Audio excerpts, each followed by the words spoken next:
There we go. Third time's a charm. Did it actually go? Let me refresh. Yay, it did go.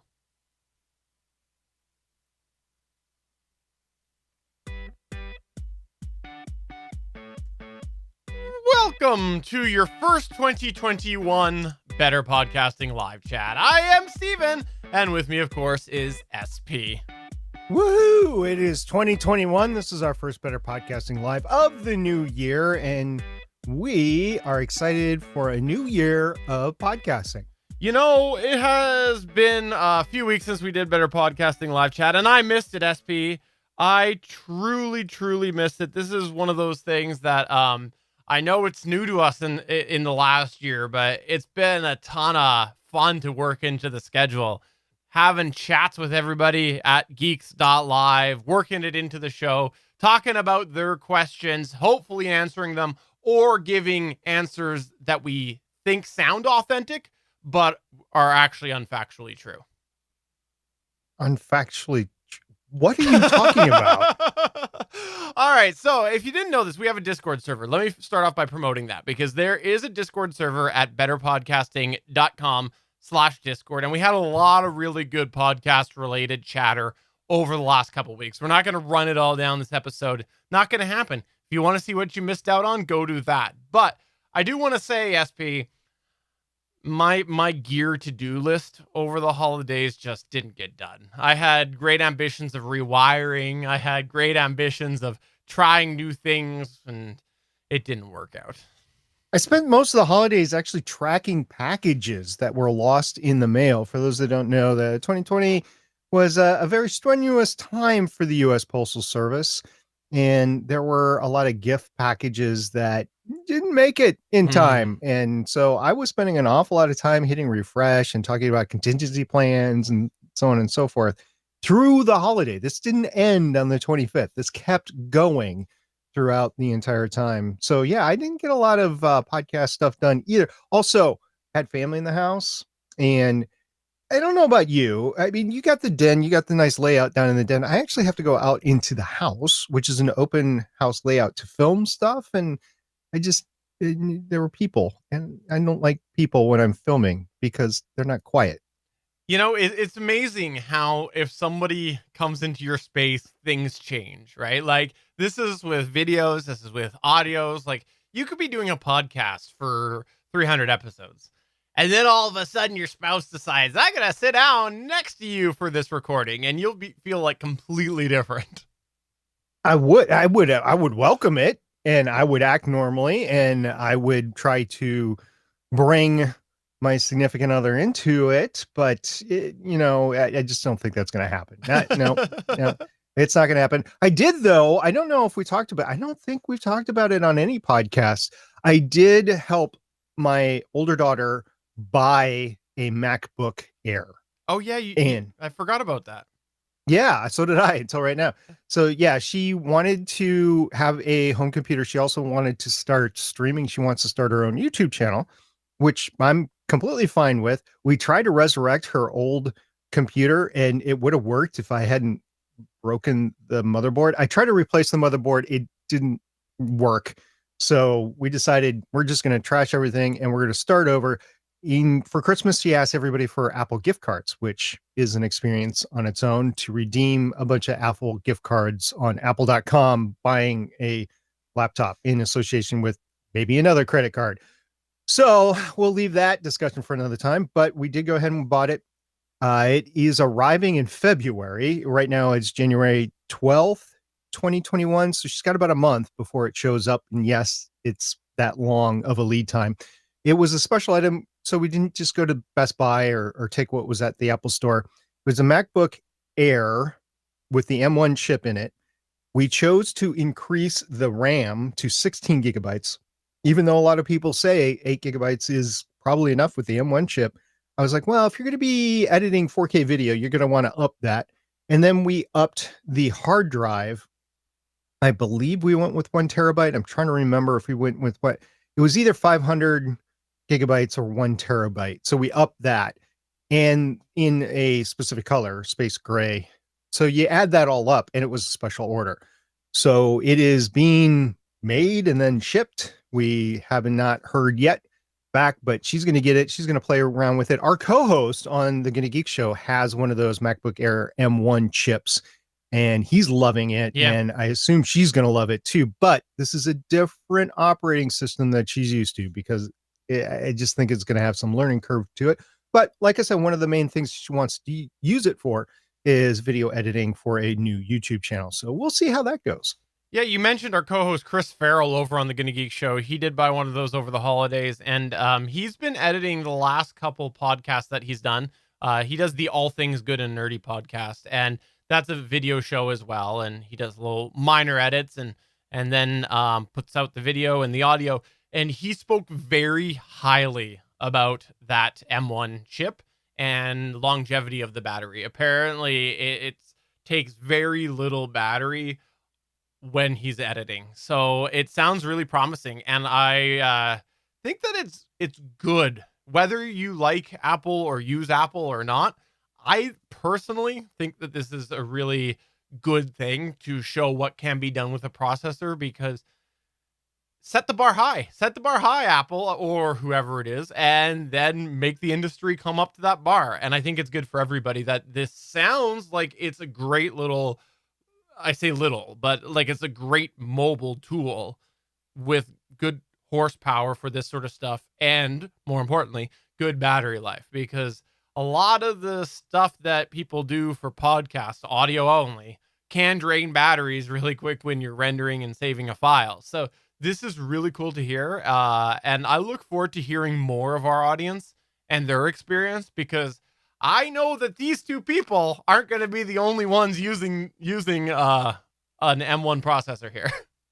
Yeah, what's kind of funny is my other daughter, who started college a year and a half ago or so, her laptop broke in her first year.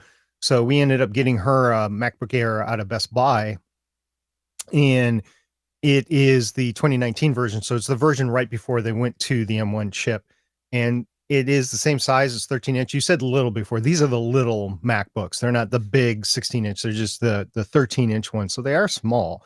And that's what these two girls love about them. It's small. You and me, it's like a big iPad, basically, or big tablet. But for them, they just, stick it in their purse or whatever. And they like the accessories. That's the other thing. There's so many accessories. Think of an iPhone and how many accessories go with the iPhone. There's that many accessories and more that go with these MacBooks, which at that age, they love the stickers, they love the cases, they love the keyboard protection mats. They love that sort of thing. So it just feeds into their need to accessorize everything in their life and to be individuals with the same computer that they all have. But anyway, it's going to be fun. The one thing I want to say about the hardware, and we didn't talk about it, I think Chris has mentioned it on the Get a Geek Show, but the reason they're able to get this phenomenal performance is Apple actually controls the development of everything. So they were able to integrate the RAM, the GPU, and the CPU all in this chip, the singular chip. And it's not just placing the hardware components together. It's also being able to set how they work together, how they interface together, how they pass information back and forth, how they are able to process everything, and they're able to optimize all that rather than having just different components that you're sending information back and forth across your motherboard to. And that is why it's so fast. Everything, all the processing is done in that one chip that's broken out into different things, but it's just one chip and they're able to get it done. I imagine other people will try. I'm not sure if they will succeed or not, because other people don't control everything. They don't control the GPU and the CPU and the RAM altogether. Yeah, it'll be interesting to see. I learned a long time ago not to count out the tech industry from anything. There is Sure. a lot of cycle of playing catch up and who's going to have the better thing. So I'm still interested to see where we go in a year or two. But right now, the M1 is the better thing. Yep. Getting off the tech side of things, let's talk a little bit about Google Podcasts. We had something come up in our Discord here from Randy Walker, and I thought it was an interesting thing to talk about because you and I have had this experience on multiple occasions. Randy Walker in our Discord said, found a duplicate feed in Google Podcasts, pointed to our website and our Libsyn files. Stopped updating though, and some listeners reached out. Don't know where it came from or how they found it. This is a big problem, and I like Google with a lot of things, but I am going to say right here and right now, I think that their Google Podcasts approach is a disaster. And I say that very, very seriously. I do think that it's a disaster because we have had this happen on multiple occasions with the feeds being found that aren't supposed to be public. And all of a sudden, something changes. I'm pretty sure that what was the main Better Podcasting feed in Google Podcasts has broken. I just came across this not too long ago, and I haven't done investigation, but it's a very similar situation where it's not using our Libsyn, it's using our one on Google or on the Gonna Geek page or on betterpodcasting.com, one of the two. Now, here's the problem with that.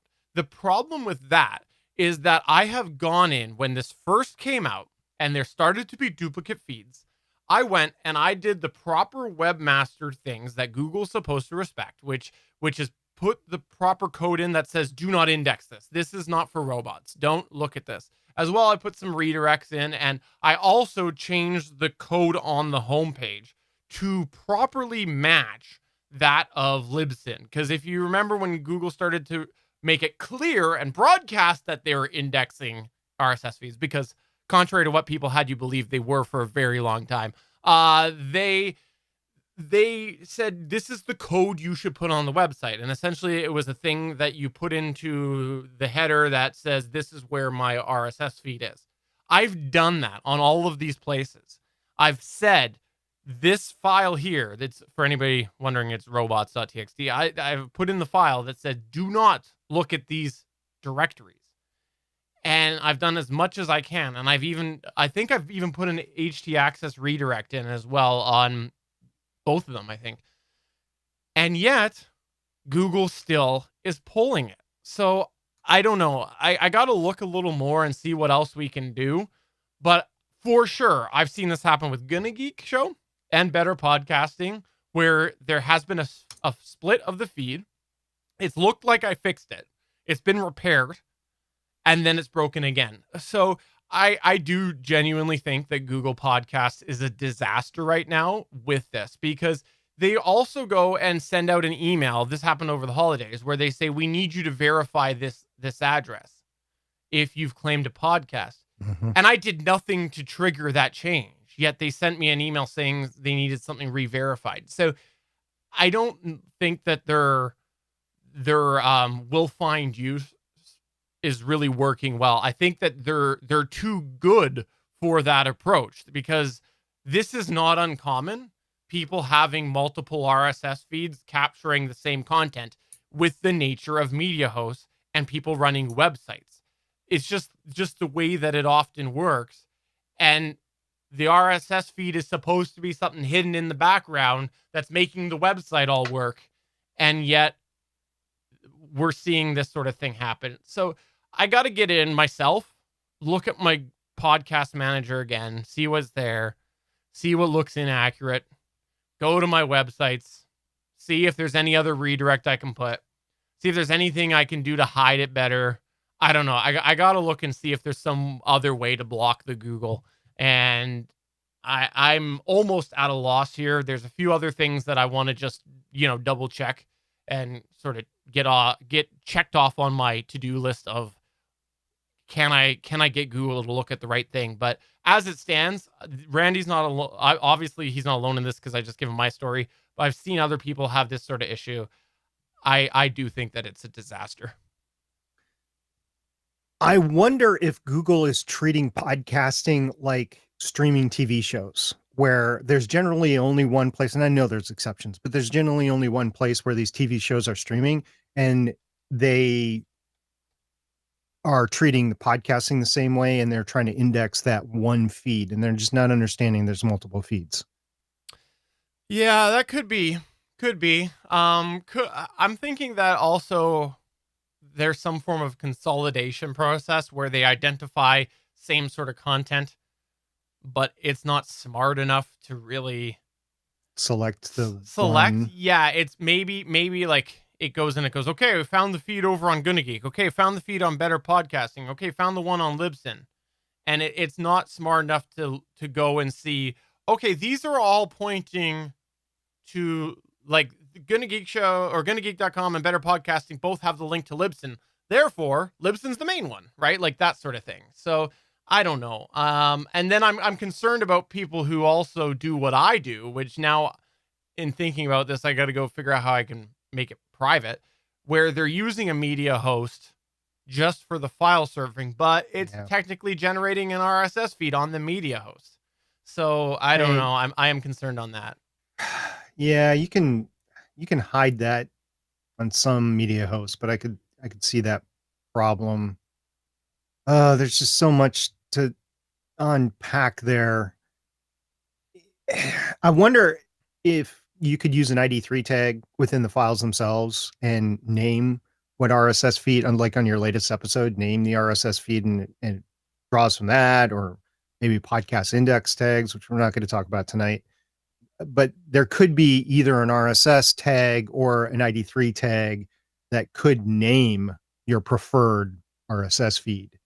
So no matter where the feed is being picked up, they know if it's like an episode, if it's an ID3 tag, they know to come to the right one. I don't know. I almost think that there needs to be no automation on their part.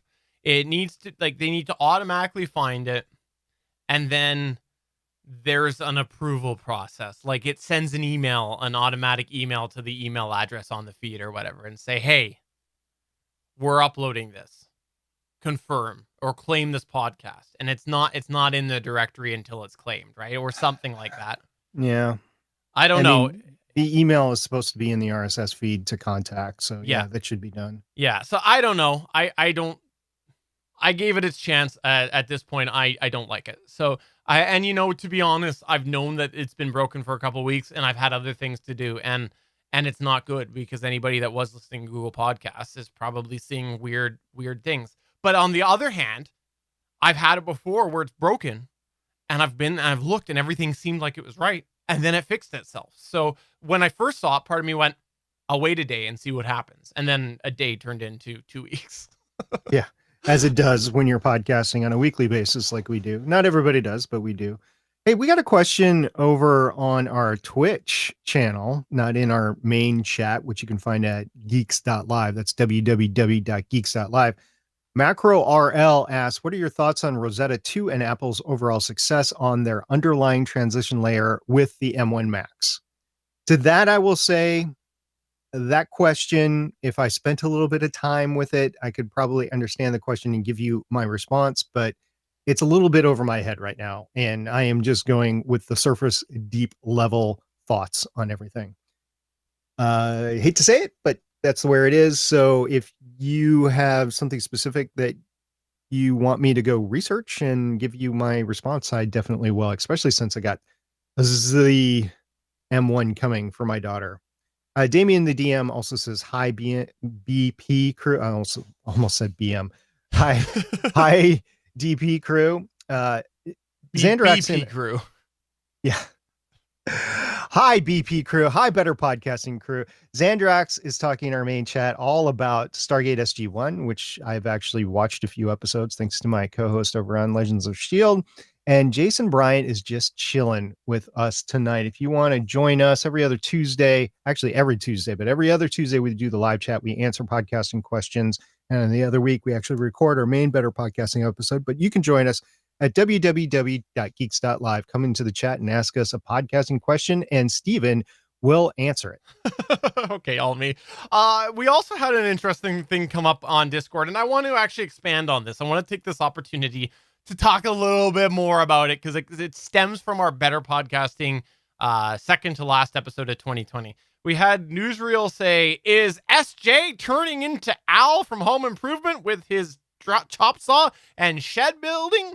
Now, why is this being discussed on Better Podcasting? Well, if you missed that episode, we, at the end of each year, we, on the main show of Better Podcasting, do a gear arc where I talk about the gear that I've acquired over the past year for Better Podcasting and the other purchases that I've made for podcasting, and SP does one as well. And during my episode, I had mentioned I tied in my shed to it, and there was storage reasons, there was mental fatigue reasons, there was a whole bunch of reasons why that tied in. But the other thing that I brought up was the fact that I bought a chop. Well, I was gifted, but I was gifted a chop saw for the shed project, and I talked about some of the things that I want to do. Because if you've never watched our video side of things, I have a backdrop behind me that I made that is framed from wood, and then there's acrylic diffuser and things like that. But I've also built two rack mount units for my podcasting equipment that is rack mount. So I just bought the rack ears, and then I built the stuff out of wood, and I never got around to staining it or anything, so I just used it as it was. But I was saying that I want to try to make some changes this year, and I was thinking about that quite a bit over the Christmas break about what sort of things I want to do. And I think I want to further enhance the put away factor of my stuff. And what I mean by that is, if I'm going to build a rack, I want to build it so that if I use the right cables that I can trust, I can slide my mixer away when I'm not using it. I can kind of like put it underneath some of the equipment a little bit. I want it so that anything that I have that is equipment, even if it's not rack mountable, has a spot. For example, I have multiple DI boxes that are in play in the system. And I have some ground loop isolators, which I'll probably spend the money and be able to make them smaller. I'm using some that are large that are using RCA jacks. But I kind of want to just work towards when I do that. And it won't be too expensive. Wood's gone up a little bit in price, so it might be a little more than I planned. But I want to make it so that that's cleaned up a little bit. As well, I think I want to make it so that the stuff that I'm not using can just be like, I don't know if it'll have a wood door or something like that I can cover, because I do have two pieces of equipment that I'm not going to remove from the system. They're two pieces of Behringer equipment, but I might as well just cover them up, not have to see them all the time. And then, backdrop wise, same idea. I think when I do something, I want to consider the put away factor. Yeah, I could see, especially since you're in a multi-use office and you've been working at home for a while, I could see wanting to completely transition the space between podcasting and other. Matter of fact, we did an episode this past year on your podcasting space, and if you're planning to use it for multiple purposes, some of the things that you should look for. I don't think we specifically talked about put away, like permanently creating a put away space, but we did talk about putting away stuff, like if you're hauling your stuff out and putting it away. I think you just want to I want to say the old style secretariats, like with the roll top on the desk. Like do you know what I'm talking about? The roll top desks. No. So they're desks that, farmers or whoever in their home that they had, but it had a roll top cover. So it was wood, and then you could just pull the top down, and all of a sudden all your office mess, this is before computers, your office mess goes away. That's kind of the look that you're going for, is just stuff that you can put into its own hutches or its own corners and just put it away and not have to look at the sea of cables around you, and exactly the fact that your microphone's out, because it's time to work. It's not time to podcast. Yeah. And then when it's time to podcast, you're like, I don't want to think about work. I want to podcast. I want to have fun. So yeah, I get it. And also I want to highlight that, no, I am not like Al from Home Improvement. I would be like Tim, where I think I know what I'm doing, but I don't. So that's what I am. More power. Let's talk a little bit about production, because we had Original Waffles in our Discord say, is 3 episodes in 3 days normal production? Randy said, depends on your podcast. Original Waffles said, not for me. At least not usually, but I did anyways. Okay, so it sounds like he had something come up like we did at the end of December, where we decided we were going to pack in a few episodes together. This is good. It can be a real like you can really feel accomplished by doing this. A good sense of self-accomplishment. But also, if you don't give yourself the adequate catch-up, it can be a recipe for disaster if you kind of are just, what do they say? Not running on water, running in place. I don't know. So Think of an yeah, analogy that fits this. right. I will tell you sincerely what my problem is at the end of the year. I mean, it's great that we stack episodes on Better Podcasting and Gonna Geek to get our audience through. And generally, the extra episode that we do on Gonna Geek is like a fun end of the year episode, but it means a lot of pre-planning and a lot of post-production work that Steven has to do. And on Better Podcasting, we're doing our gear uh, episodes, which, believe it or not, is a lot of prep for each of us. So it ends up being almost more trouble than it's worth, in my opinion, because you're really packed with holiday scheduled stuff, which is on top of your normal scheduled life. And then you're throwing in extra podcasting on top of it. That last week, I know, Stephen, what did you do? 6 episodes in 7 days or something like that? I did I less did than you. I did one more than you. I know, well, actually two more than you given the same time period, but I did one more than you in that last week. That was crazy. It That was because we did two on Good a Geek on Monday. We did singular better podcasting on live Tuesday. chat. We did, Yeah. yeah, with live chat the last time we did this show. And we did two better podcasting main shows, our gear episodes on Wednesday. And then on Thursday, I did a Legends of Shield. Right. So I had 6, I believe, and you had 5. If you count the previous Thursday, I had 7. And it just gets to be too much. And from that perspective, I see where Original Waffles is coming from. If you're not used to stacking that production into your normal life, it can be too much. I think I made the reference once or twice that there was one time in my podcasting career about when this show started in 2015 that I was doing 6 or 7 shows a week. That was insane. I don't recommend it for any podcaster, let alone a hobby podcaster.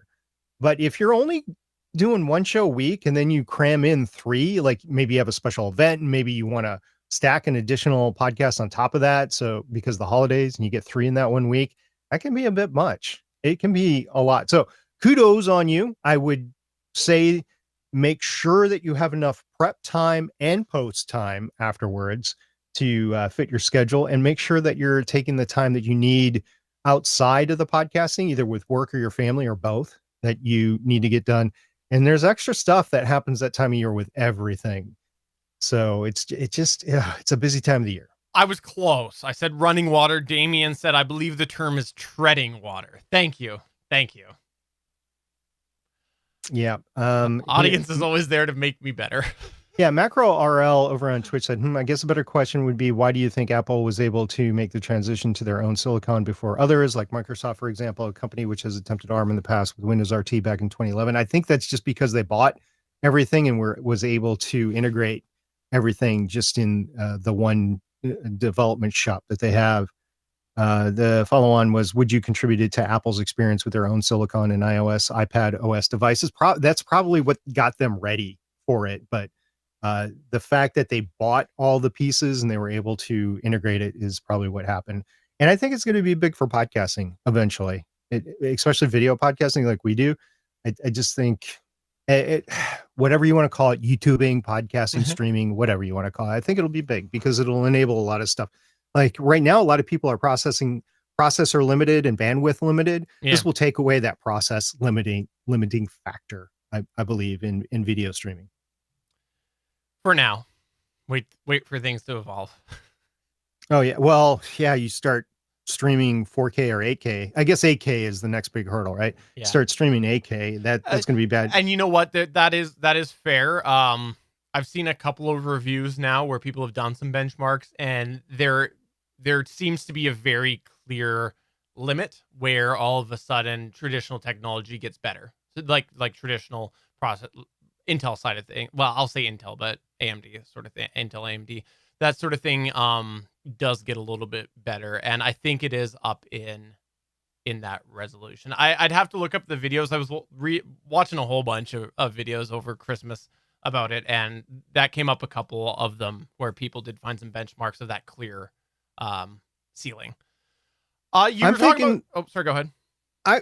Sorry, I was thinking in terms of how much time I have left to podcast, and I'm just throwing this rough number out. It might be something shorter, it might be something longer, who knows? But let's just say it's 15 years. So 15 years from now, it'll be 2035-ish.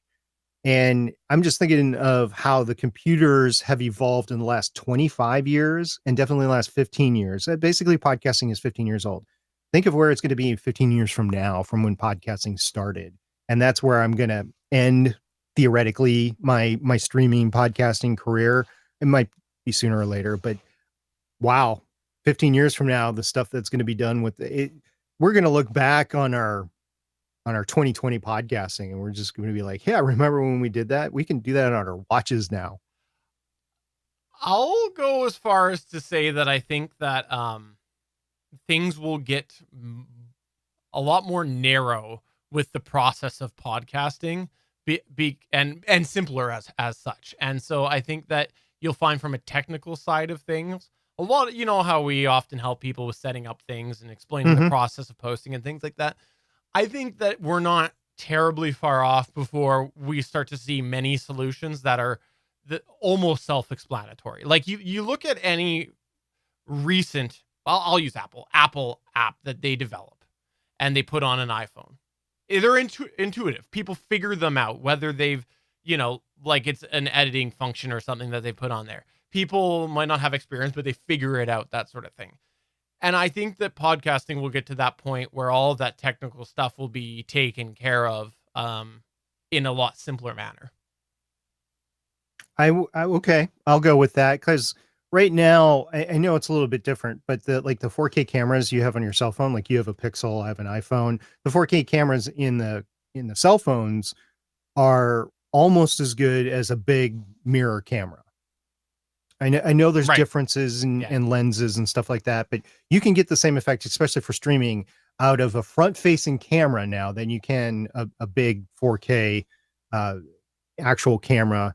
And I think microphones are eventually headed that way. I think we're going to get to the point where microphones are going to be able to replicate accurate voice information, whereas right now it's kind of tonal, and you know, it's not really great. Even the earbud stuff is not great. And we are both using big broadcast, large diameter microphones.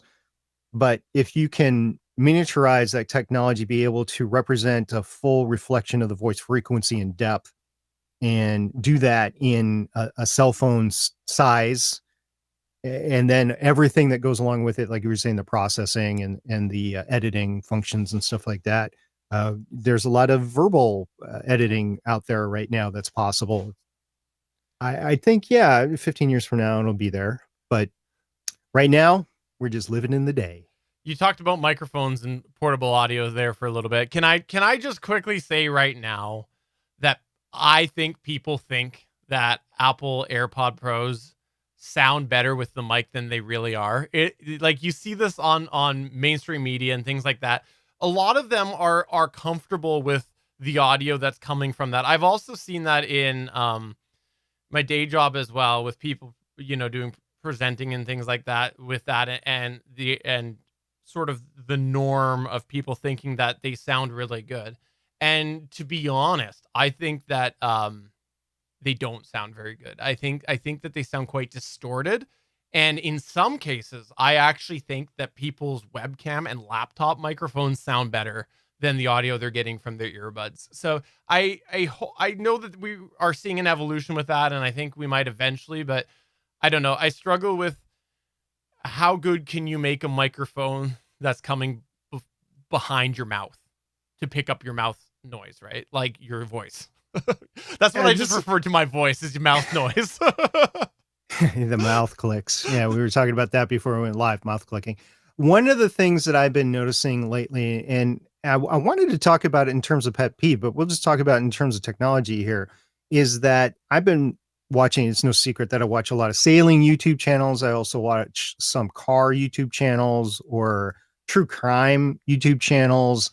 And it's a live streaming environment, and a lot of them are prioritizing video, or just able to do video, and audio is secondary. And I was watching one of them, and it was the stereotypical, we call it stereotypical in podcasting. It was the stereotypical two people, it was a husband and wife, and one microphone. And then one microphone was a condenser microphone. And she was sitting far away from the microphone. He was closer, but it wasn't going through any sort of processing. So it was like a raw audio. And in my opinion, it could have just been the webcam or the computer microphone that was picking up the sound. It sounded horrible. It was a lot of clipping. It wasn't normalized at all. You had a lot of low spots, and then when you turned up the volume for the low spots, all of a sudden they start shouting, and it's like, oh, you're hurting my ears, and you literally hurt my ears at that point, by the way.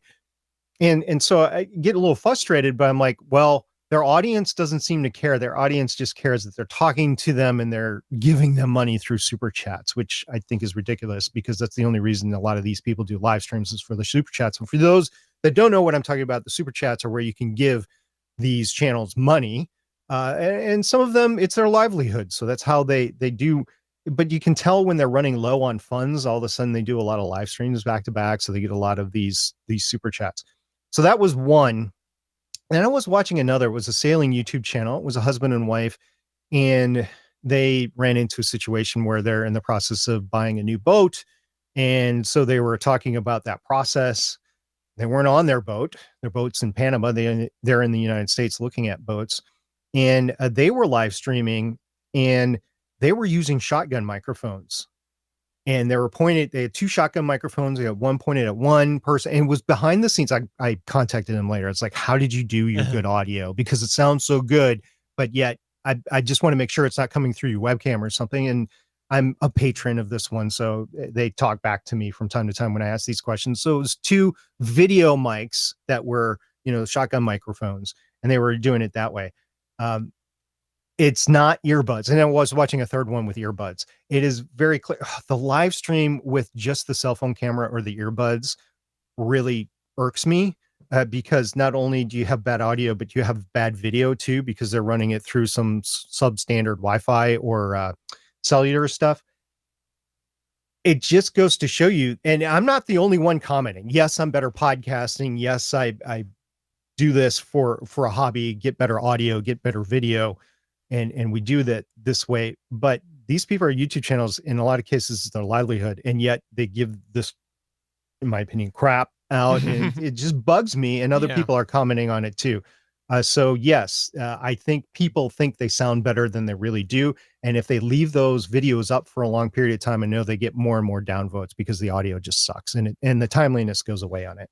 100%. I won't say the exact channel, but there's actually a guy that I follow that talks a lot of networking stuff, and he often does a weekend stream, and I was really, really liking it. It was one of my favorite things to do is wake up before I started editing Better Podcasting on a Saturday. I would wake up, and he starts really early my time, so I would watch it. And it was cool because I saw he was watching his evolution, where all of a sudden he got himself a Rodecaster Pro he talked about. He got himself a Rode Pod mic, and it's like, cool, you're sounding great. And then in recent, he's just like all of a sudden back to he's not using that anymore. It's distant audio, it's earbuds or whatever, right? And it's almost so distracting to me because now there's a lot of noise that's being picked up because he does a lot of product show as well, so he's often grabbing things. And that was the great thing about the microphone, was it was cutting out a lot of that as he was grabbing them and showing them and things like that. But now you've got all this distraction. So it's funny how as something evolves, if it goes the wrong direction, sometimes it can take the listener out of it, or viewer in this case. Yeah.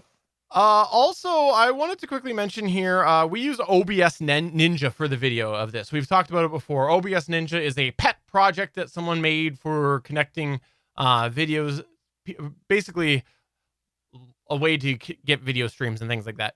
And over the holiday break, I noticed that the person that's behind this, which again is an individual, did a lot of changes to OBS Ninja. I saw a big change when we started, I guess it was last week with Gonna Geek Show. I saw a change. And then on the Tuesday when we did Better Podcasting, it was a whole other facelift. And it's nice because Steve, who makes this, he started to recognize that people like GUIs, and so some of the things, the controls that used to have to go and manually enter, there's now little sliders that you can enable and things like that. And so I think that he's made really good progress with it. Obviously, again, it's a pet project. You got to have all those caveats and things like that, but I've been really impressed with the changes he's been making, and I have noticed that his GitHub sponsors do seem to be increasing. So I suspect that, you get a little more revenue in, it becomes a little bit more motivation to make that your weekend activity. Well, he is a what do you call it? He is a consultant basically. He's not, I don't think he's on contract for anybody, or he does a lot of consulting work. So I would imagine that if it broached to a certain point where he got enough money that he could take away some of his other consulting gigs, or his, I guess gigs in general is what he does, right? And that he could go ahead and spend some more time developing, or it could have just been that time of year where there just wasn't that many gigs for him to do, and so he was able to look into this. But I've enjoyed it so far. I've noticed on my end different changes. There was one difficulty, whereas before it was a little bit more intuitive to change from like the singular look to the multiple look. It's like right now I could have two looks. I could look at myself of what I'm projecting, and then Mm, I could look at what you're sending back to me, which is what we're sending to our audience, which is the two of us right now, the split screen, but it's whatever you're projecting. So I can see both of that. And then Gonna Geek, I can see that look, your streaming look, my look, and then Chris. I can see Chris on a third panel. So if ever you go away from Chris and I want to see what Chris is doing, I could do that. Anyway, the way to toggle back and forth from that has changed a little bit, and it's just not intuitive. If you hover over the little GUI button, it does tell you what it does. Like in this case, I'm hovering over the GUI button. That's our split screen right now, and it says enlarge video, increase its clarity. So I hit that. If I wanted to go back, I would go to that same GUI in the top right hand corner. I don't even know what it says. It's too small on the screen I have, but it says show all active videos together. So I can toggle that way. Now I can't toggle like one of them off and like two of it, like on Gonna Geek, I can't have two of them on and one of them off. It's either one or three. But anyway, that's a small little pet peeve, and the functionality is still the same. There's also a information button that didn't used to be there before, a show help info, and then a language options button in the bottom right hand corner that didn't used to be there. So there's some increases on my end that uh, don't really affect me, but there's some that do. And then also one thing that Chris and I were commenting on last night on Getting Geek, the microphone, which is on the bottom toolbar, the microphone icon will turn green when I am talking, and on Chris's screen, it turns green when he is talking, but it doesn't turn green on my screen. So when I'm talking, I don't know if Steven sees that or not on his end. So you do see that? I do, So yes.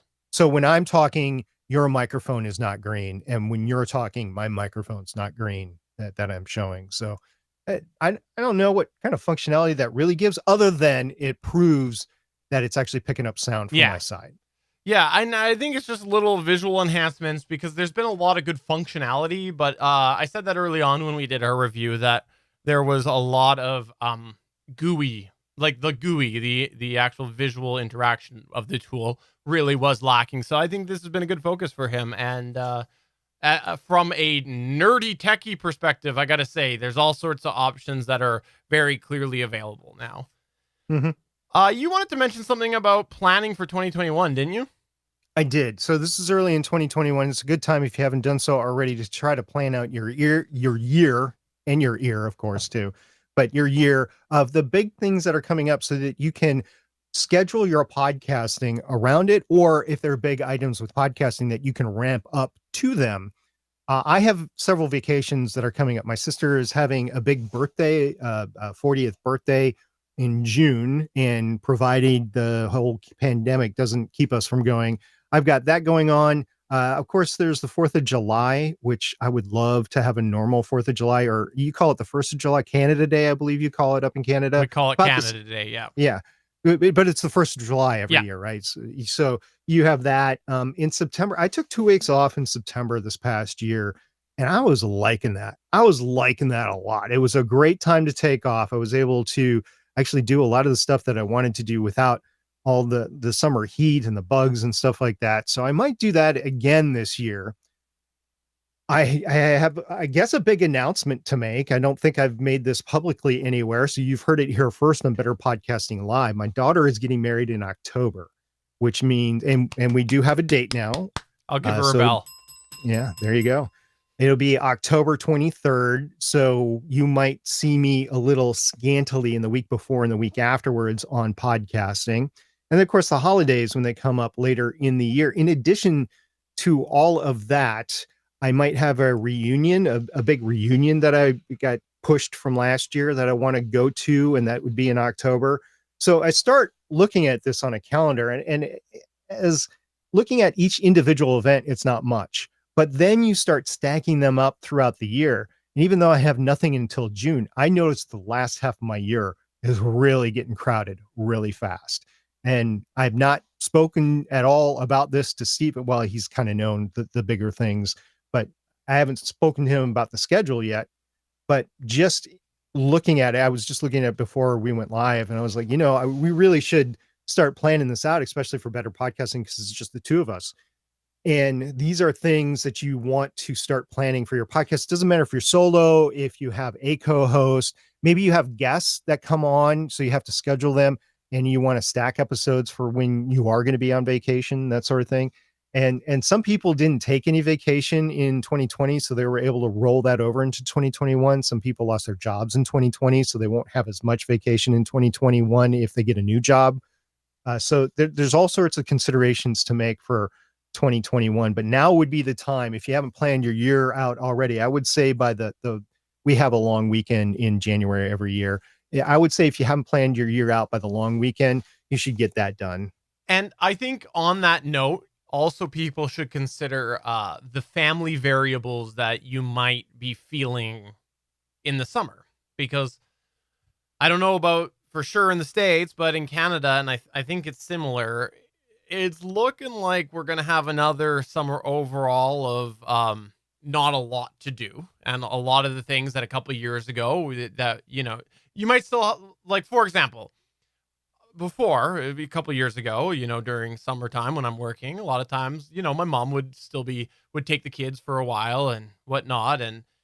And it looks like up in Canada, we're probably going to be a while till the general public can get their COVID vaccinations and things like that. So as Start such, to get herd immunity. exactly. Yeah. As such, I probably still won't have that sort of experience or that opportunity with the kids in the summers. So therefore, I will probably have a lot more time that I have to be mentally exhausted from from maybe that have to stuff. build another shed. Yeah, exactly. Yeah. So I think that, people should also consider a little bit of that variable as well as you're going through, because we've mentioned it a few times on this show and the Better Podcasting main show, is that we found last year halfway through things really, really felt heavy for as doing this as a hobby. Yeah, it was really hard in some senses to keep the hobby going. So I think just kind of consider that as well as a possibility. I think it's better to plan that you're going to have mental fatigue halfway through the year, and turns out you're great, keep going,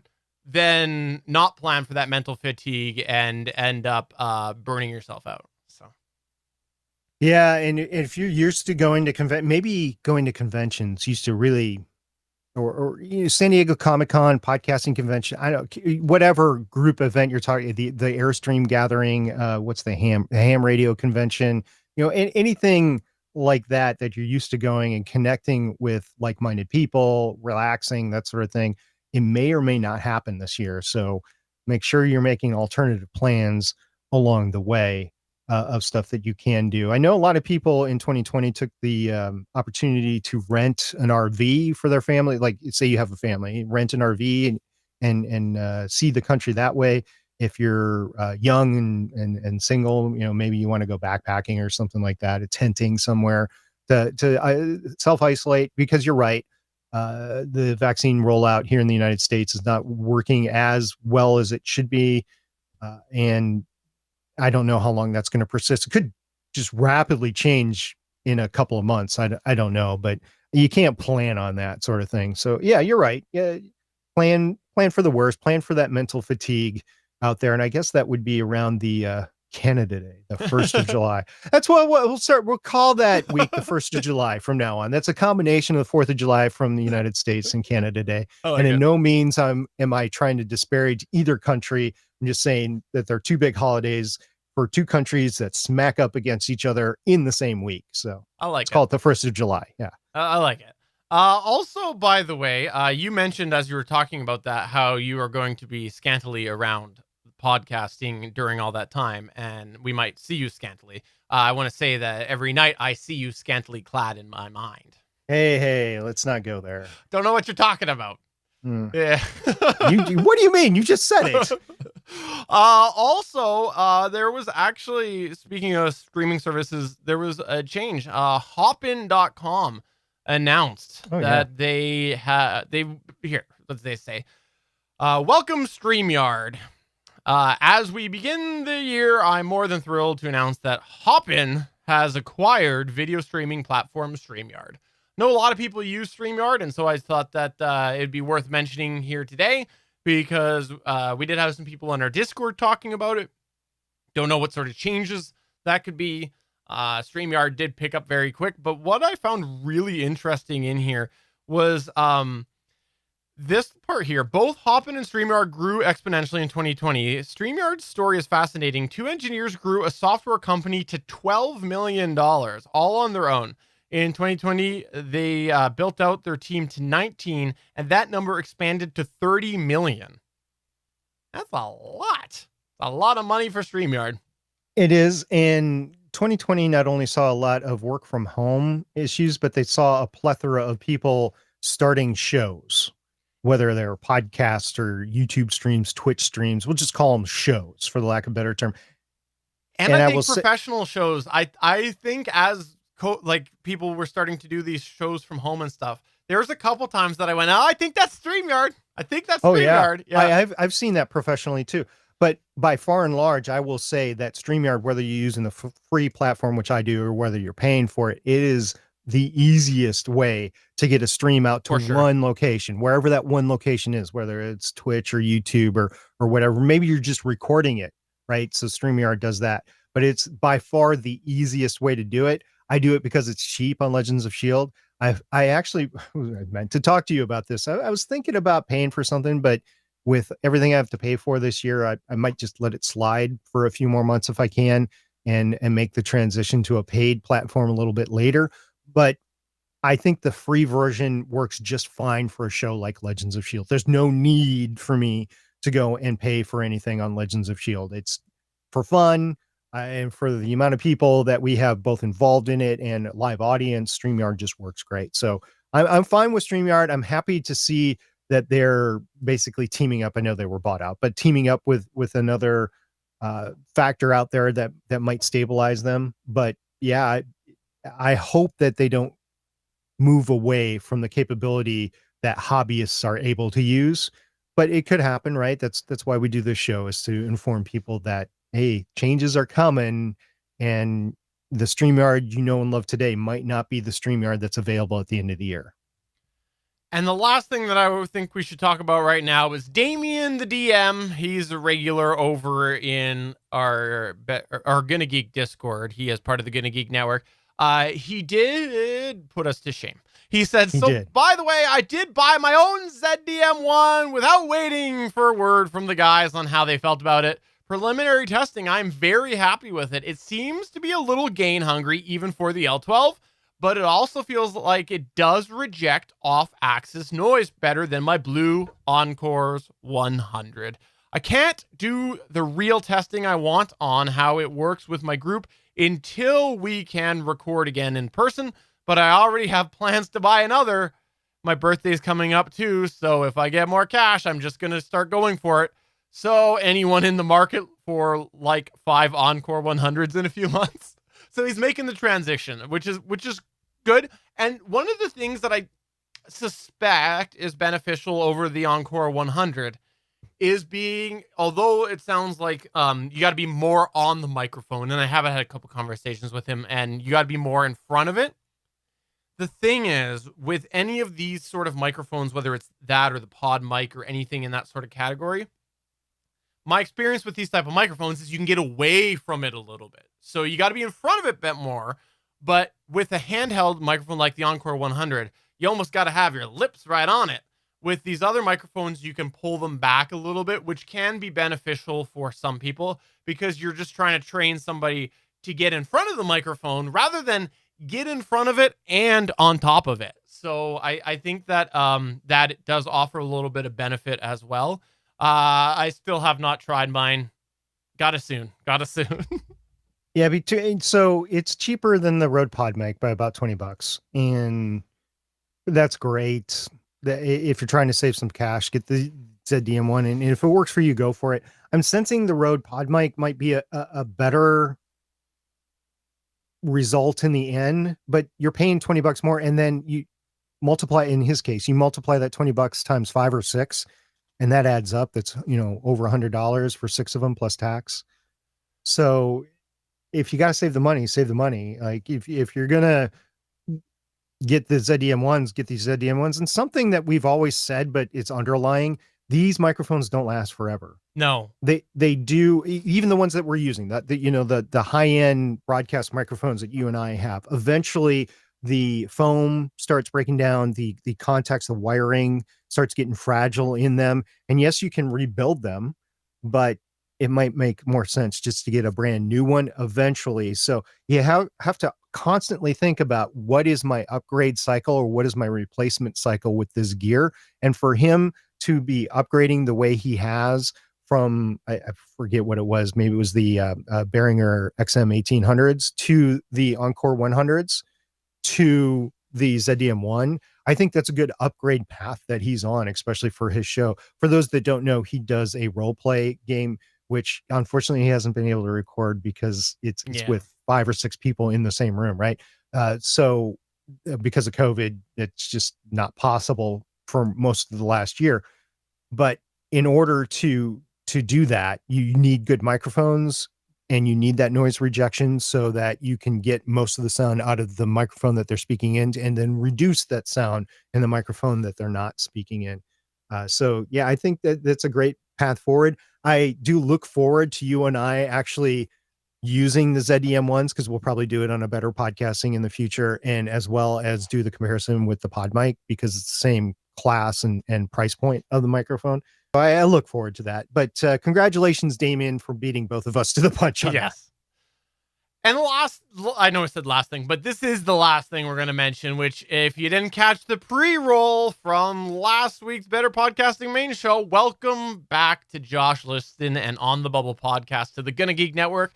He has rebooted that podcast. He's brought it back, and it is my pleasure to have him back on the network. As soon as I started to chat with him a while ago about him bringing this back, I was so excited that he was still interested in the network. I had the honor of being on, he's calling it season 1 of On the Bubble podcast, and it was fun. It's one of my most fun guest appearances that I've had on another podcast. I think you were the second best guest on that season. Yeah, you know what? He did have some other good guests, and then you were right below me. So right, yeah, we'll go with that. By the way, Damien's in the chat, and he corrected me. It wasn't the Behringer XM 1800. It was the Knox podcast microphone, which is not available anymore. But it was a great find for $40 at the time.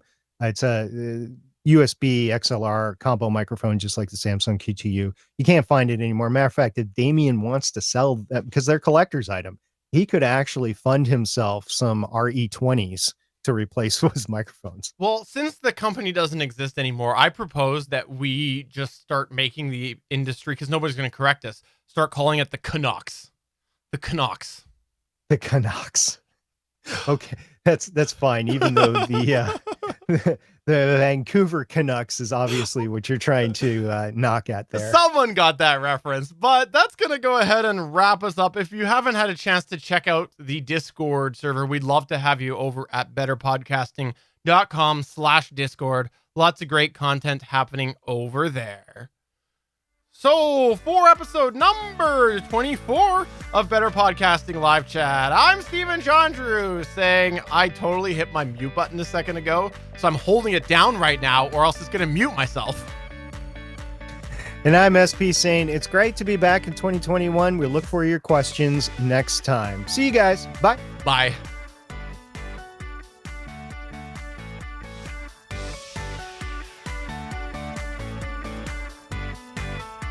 Thanks for checking out another episode of Better Podcasting. You can find the full back catalog of Better Podcasting at betterpodcasting.com. If you're into geeky podcasts, please check out the other podcasts on the Gonna Geek Network at GonnaGeekNetwork.com. This show was produced and edited by Steven Jondrew of Gonna Geek Productions. Voice work was done by L.W. Salinas. Thanks again for listening or watching, and we hope to see you again next week. All right. Well, thanks, everybody. Thanks for coming back for the first live chat of Better Podcasting of 2021. Have yourself a wonderful rest of the night. Congratulations on the ZDM1. It's an excellent mic. Prefer it over all the other broadcast dynamics in its price market. Interesting. Yeah. What other one? Actually, before we go, what else can we throw it against? We can throw it against the Pod mic. MXL. Well, if you want to go condenser. No. Isn't there an MXL dynamic that you sent me? What was the one that you rebuilt that smelled like smoke? BCD one.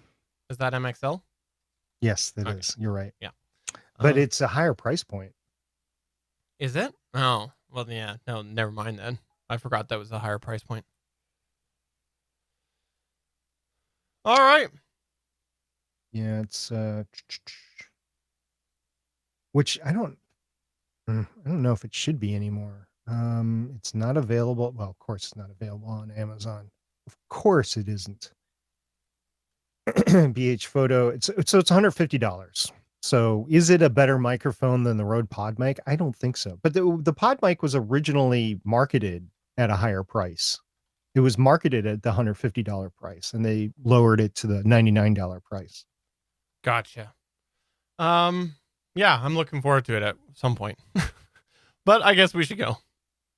Yep. No, we don't have any. Sorry, in our Twitch, we don't have any tutorials on rebuilding mics. SP did. Our experience consists of SP doing one. Yeah, I did video it, and it was very early in my video career, and I sent all the files to Steven, and I think he said, this is such a mess, I'm not going to edit it. And I haven't revisited it, but we still have the files. I still have the files. I just haven't turned out. But it's years old. And what happened is I got a BCD one that I bought off of maybe Craigslist. Yeah. I think it was Craigslist locally. And then I met the guy. I made the joke of you buying something off of Craigslist and going to a truck stop and not coming back. Right. Yeah. So I went to it was a fast food restaurant. It wasn't a truck stop. It was a fast food restaurant, and it was cold out, so I didn't have a chance to. I saw the microphone. The microphone was in its case. It came with. I saw the microphone. It looked used, but I was like, hey, that's fine, because we were just getting started with Better Podcasting. I was like, I want to try this microphone, and so I got it home and I opened it up, and it made the whole house smell like smoke in about 5.3 seconds. So I was like, nope. I took it out to the garage. I tried to de-smokify it for a very, very long time. I didn't get it to work. So what happened was I took it apart and basically washed everything. I did not change the foam. The phone is the original foam, but I did kind of wash the foam with Febreze and stuff.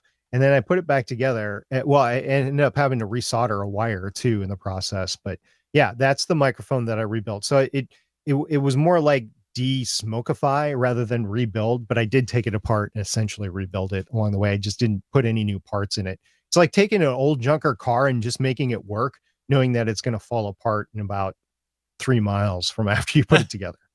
All right. Well, if you want to check out the Better Podcasting main show where we are more structured, that'll be next Tuesday, same time, 5 p.m. Pacific, 8 p.m. Eastern. We'll be back with this show in 2 weeks from now. And if you want to check out the Gonna Geek show, that's on Mondays. That's where we talk geeky news, lots of tech news generally.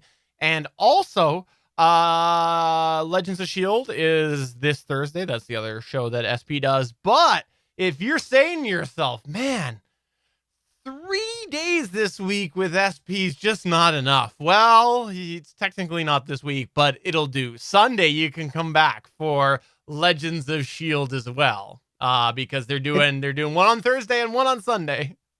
Yeah, it's all within 7 days. Again, a geek, a better podcasting, Legends of S.H.I.E.L.D. and a Legends of S.H.I.E.L.D. So it would be 4 times in 7 days. There you go.